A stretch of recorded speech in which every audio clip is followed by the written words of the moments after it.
Je m'appelle Bob Lazar.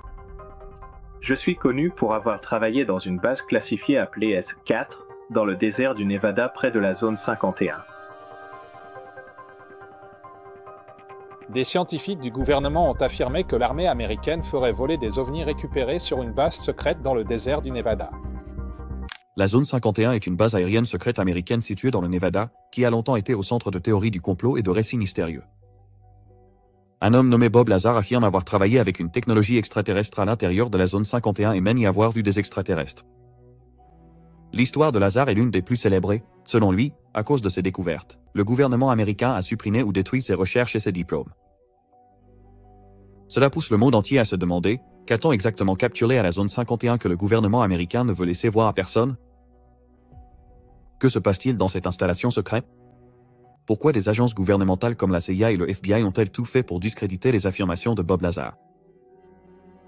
Restez avec nous pendant que nous découvrons pourquoi le gouvernement américain a fermé la zone 51 après qu'une chose que personne n'était censé voir ait été révélée. Mais avant de commencer, n'oubliez pas de liker cette vidéo et de vous abonner à la chaîne. Comment Bob Lazar est-il devenu connu? Avant que Bob Lazar ne fasse la une des journaux avec ses révélations choquantes sur la zone 51, les extraterrestres et les secrets gouvernementaux, il n'était qu'un enfant un peu particulier. Né le 26 janvier 1959 à Coral Gables, en Floride, Lazar affirme que de nombreux détails de sa vie ont été effacés des registres. Ses parents sont Albert Lazar et Phyllis Berliner, mais le reste demeure flou. Bien que les sources officielles affirment qu'il est né en 1959, aucun acte de naissance n'existe pour le prouver. Il semble avoir disparu. Bob Lazar n'a pas d'acte de naissance et aucune preuve de sa naissance.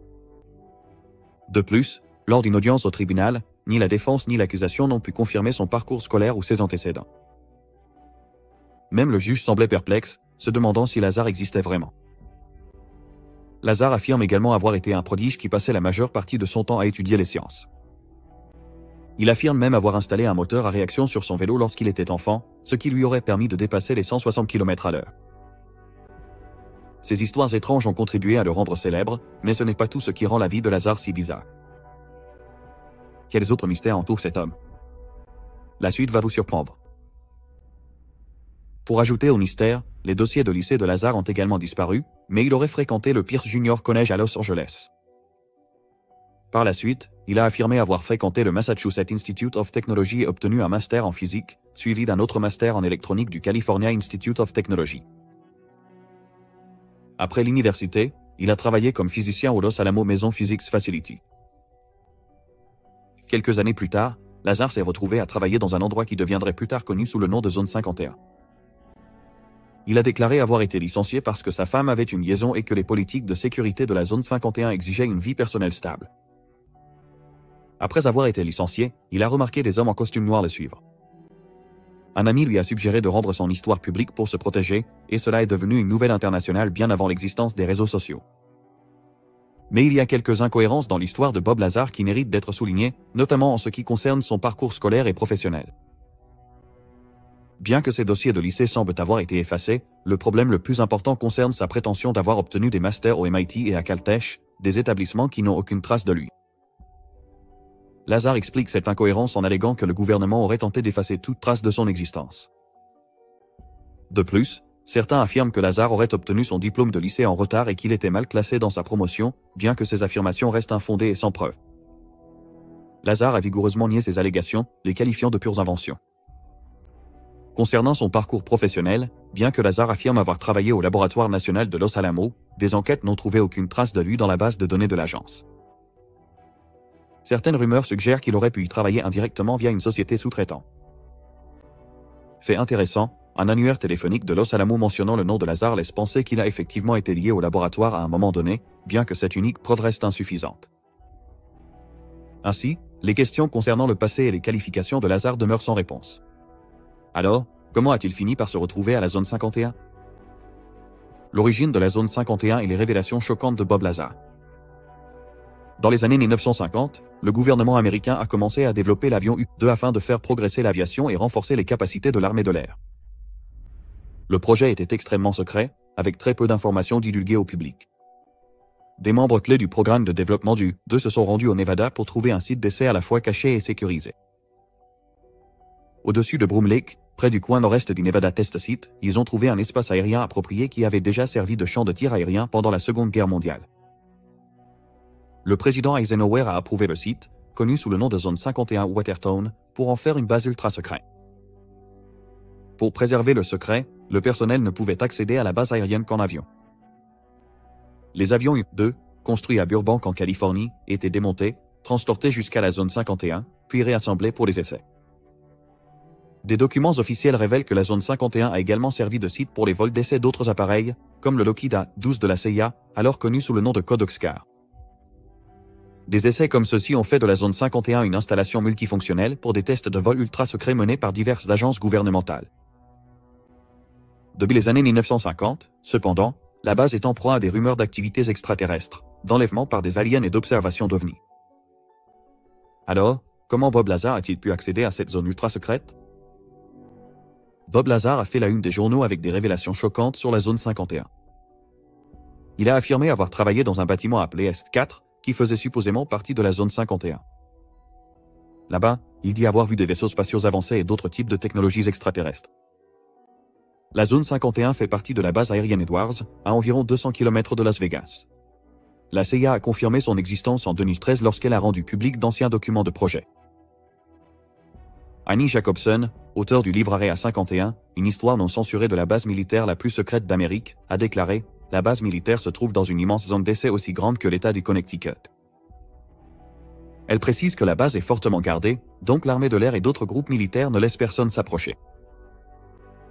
C'est à cet endroit que Lazar a été confronté à des technologies et des vaisseaux spatiaux extraterrestres. Selon Lazar, ces vaisseaux utilisaient un système de propulsion alimenté par l'élément 115, un élément chimique qui ne figurait pas sur le tableau périodique à l'époque. Lazar a décrit l'élément 115 comme un carburant extrêmement puissant pour le réacteur antigravité du vaisseau extraterrestre. Bien que d'abord rejeté par la communauté scientifique, cet élément, plus tard nommé Moscovium, a été synthétisé par des scientifiques russes en 2003, ce qui a apporté un certain crédit aux affirmations de Lazar. Étant donné que le gouvernement américain n'a confirmé l'existence de la Zone 51 que récemment, il est évident qu'il y a peut-être peu de vérité à propos de cet endroit qu'il ne souhaite en révéler. Le journaliste de CBS, George Knatt, a interviewé une figure anonyme nommée Denny dans l'une des interviews les plus inhabituelles de l'histoire de la télévision. Denny affirmait avoir travaillé dans une base militaire secrète appelée Est-4, où il aurait été confronté à une technologie extraterrestre, des soucoupes volantes et des extraterrestres. Plus tard, il a été révélé que Denny était en réalité Bob Lazar, qui avait alors pris une autre identité pour se protéger. Dans des interviews ultérieures, Lazar a expliqué avoir été recruté pour une mission spéciale concernant le système de propulsion d'un nouvel équipement que les États-Unis étaient en train de développer. En tant que physicien passionné par les systèmes de propulsion, Lazar a accepté le poste avec enthousiasme. Le premier jour, Lazar et d'autres employés se sont rassemblés dans une installation appelée EGEG. De là, ils ont été transportés par avion militaire jusqu'à la zone de Groom Lake. Ensuite, ils ont été transportés en bus aux vitres teintées pour les empêcher de connaître l'itinéraire. Ce qui s'est passé ensuite est encore plus surprenant. À Est-4, Lazar a été présenté à des machines et des vaisseaux inconnus. Bien que l'armée américaine disposait déjà d'aéronefs avancés à l'époque, la technologie qu'il a vue ne semblait pas provenir de la Terre. Les scientifiques à Est-4 étaient répartis en groupes selon leur spécialité. Lazar, expert en système de propulsion, a été chargé de rétroconcevoir ces vaisseaux extraterrestres qui, selon lui, s'étaient écrasés sur Terre de nombreuses années auparavant, preuve à l'appui de ses affirmations. Malgré de nombreuses tentatives pour discréditer l'histoire de Bob Lazar, celle-ci a été corroborée à plusieurs reprises par d'autres personnalités notables ayant travaillé auparavant pour des agences secrètes du gouvernement américain. Le 16 décembre 2017, le New York Times a publié un article qui a fait sensation dans tout le pays. Ce rapport détaillé suggérait que les extraterrestres existent réellement et que le gouvernement américain les surveille depuis un certain temps. Selon l'article, un département secret du gouvernement américain, connu sous le nom de Task Force sur les phénomènes aériens non identifiés, étudie, suit et tente d'identifier les ovnis dans le ciel du pays. Ce programme top secret aurait trouvé des preuves de la présence d'aéronefs étranges volant de manière apparemment impossible. Pour les ufologues, c'était la preuve indéniable que le gouvernement américain possédait une technologie extraterrestre depuis des années sans jamais révéler la vérité au public. Le rapport était également important car il marquait l'une des rares occasions où une agence de presse réputée publiait des articles sur les extraterrestres et les ovnis, ce qui montrait que les Américains étaient prêts à discuter de la vérité concernant des êtres venus d'autres planètes. Ces révélations choquantes ont été faites par un ancien employé du Pentagone qui s'est manifesté en tant que lanceur d'alerte, Luis Elizondo, lequel affirmait avoir fait partie du programme pendant environ 5 ans.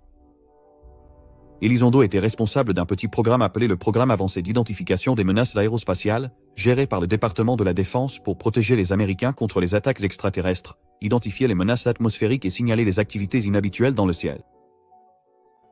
Entre 2000 et 2012, Elizondo affirme avoir été témoin de nombreux phénomènes inexpliqués qui ne pouvaient être attribués qu'à l'existence d'extraterrestres et à leurs activités sur notre planète. Pour donner du crédit à son histoire, ces affirmations ont été confirmées par l'ancien chef de la majorité au Sénat, Harry Reid, qui a obtenu le financement du programme, ainsi que par le milliardaire Robert Dujo, qui a remporté le contrat exclusif pour gérer le programme et ses découvertes. Alors, qu'ont découvert ces agents spéciaux et en quoi cela confirme-t-il l'histoire de Lazare? Le plus intéressant, c'est qu'ils ont observé plusieurs objets à grande vitesse descendant en quelques secondes de très haute altitude jusqu'à seulement 15 mètres au-dessus de l'eau. Aucun appareil américain connu ne pouvait accomplir un tel exploit, et étant donné la sophistication du radar, l'équipage a décidé d'approfondir l'enquête. Lorsque le commandant David Fravor et son équipe sont arrivés sur place, on leur a demandé de rechercher un phénomène anormal non identifié, et bien qu'ils aient déjà vu des choses étranges auparavant, cette rencontre allait être la plus étrange de leur vie. La partie la plus troublante, c'est qu'au fur et à mesure que les pilotes s'approchaient de l'étrange objet, celui-ci commençait à imiter leurs mouvements, comme s'ils les observaient. Puis, dans un éclair, il disparut, filant plus vite que tout ce que Fravor avait jamais vu. Le paysage redevint instantanément calme, comme si rien ne s'était passé. Cette expérience glaçante a profondément troublé Fravor et les autres officiers témoins de l'événement, mais lorsqu'ils sont rentrés à la base et ont rapporté ce qu'ils avaient vu, personne n'a cru qu'ils avaient réellement assisté à l'apparition d'un vaisseau extraterrestre. Les amis se sont moqués de Fravor et de son équipe, et l'incident a été largement ignoré. Cela a changé en 2009, lorsque Fravor a été contacté par un employé du gouvernement menant une enquête officieuse. Peu de temps après, Luis Elizondo, qui deviendrait plus tard célèbre pour avoir dénoncé la technologie extraterrestre et les activités d'aliens, l'a également contacté. Lorsque la nouvelle de ces rencontres est devenue publique, les gens ont commencé à comparer la description que Lazare avait faite du vaisseau extraterrestre qu'il avait vu à la zone 51 avec celle décrite par Fravor et Elizondo. Mais ces 3 hommes n'étaient pas les seuls employés du gouvernement à avoir signalé des rencontres avec des technologies extraterrestres.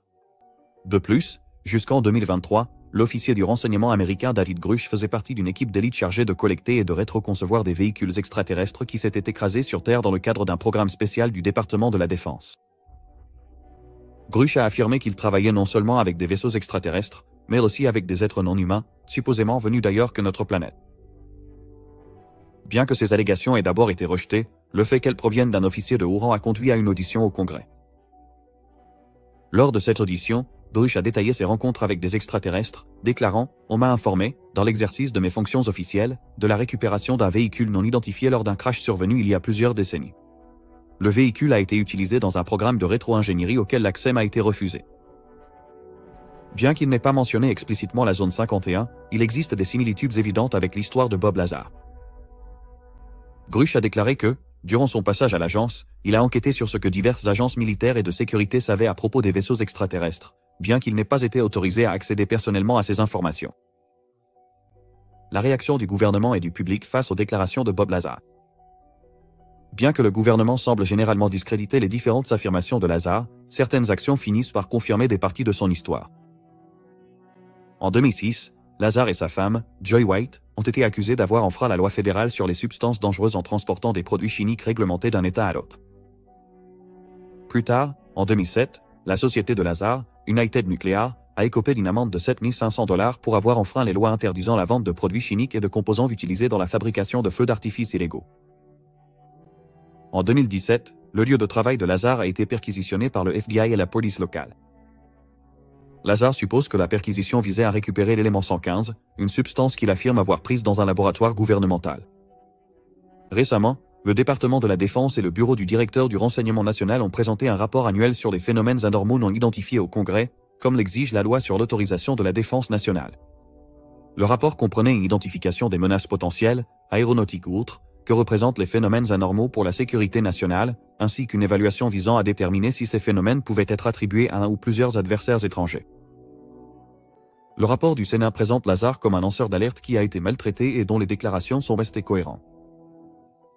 De plus, l'ancien président Barack Obama, qui était alors le commandant en chef du pays et était censé être au courant de la situation, a été directement interrogé sur les ovnis lors d'une interview avec James Corden de CBS. Alors qu'Obama a déclaré être au courant d'incidents réels impliquant des objets inconnus effectuant d'incroyables manœuvres inexpliquées dans le ciel, il a également abordé la question des extraterrestres et des vaisseaux spatiaux en possession du gouvernement, affirmant qu'à son arrivée au pouvoir, il avait interrogé ses responsables à ce sujet. Lazar a explicitement affirmé que des scientifiques américains possèdent 9 vaisseaux extraterrestres, qu'ils étudient ces engins depuis plus de 30 ans et qu'il a personnellement travaillé avec eux. Le public a également prêté attention aux déclarations de Lazar. Plus d'1 million de personnes se sont inscrites à un événement Facebook proposant d'envahir la zone 51, dans le sud du Nevada, pour voir les extraterrestres de leurs propres yeux.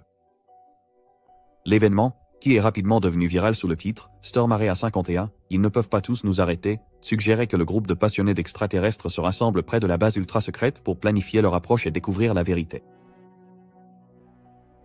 Commentant l'événement sur sa page Instagram, Lazar a déclaré que c'était une idée mal avisée. Selon lui, la zone 51 est un centre de recherche secret. Il n'y a ni extraterrestre ni technologie extraterrestre là-bas, et toute technologie alien se trouverait à S4, au sud de la zone 51. Mais cela remonte à 30 ans, et il se peut que S4 ait été déplacé il y a des décennies, ou ne soit plus utilisé pour ce projet. Il a déclaré qu'il ne soutenait pas le mouvement, et a ajouté que la dernière fois que quelqu'un a essayé d'entrer dans la zone 51, il a été abattu. Selon lui, ce n'était pas la bonne manière de chercher à obtenir plus d'informations. L'US Air Force a également publié un communiqué avertissant toute personne qui tenterait de participer à l'événement. L'histoire de Bob Lazar, soutenue par plusieurs événements très médiatisés et des découvertes scientifiques, continue de diviser les opinions. Pensez-vous que l'histoire de Bob Lazar est un canular ou une révélation courageuse? Remet-elle en question notre compréhension de la vie extraterrestre et des technologies avancées? Partagez votre avis dans la section des commentaires ci-dessous. Et si vous avez aimé cette vidéo, aimez, partagez et abonnez-vous à notre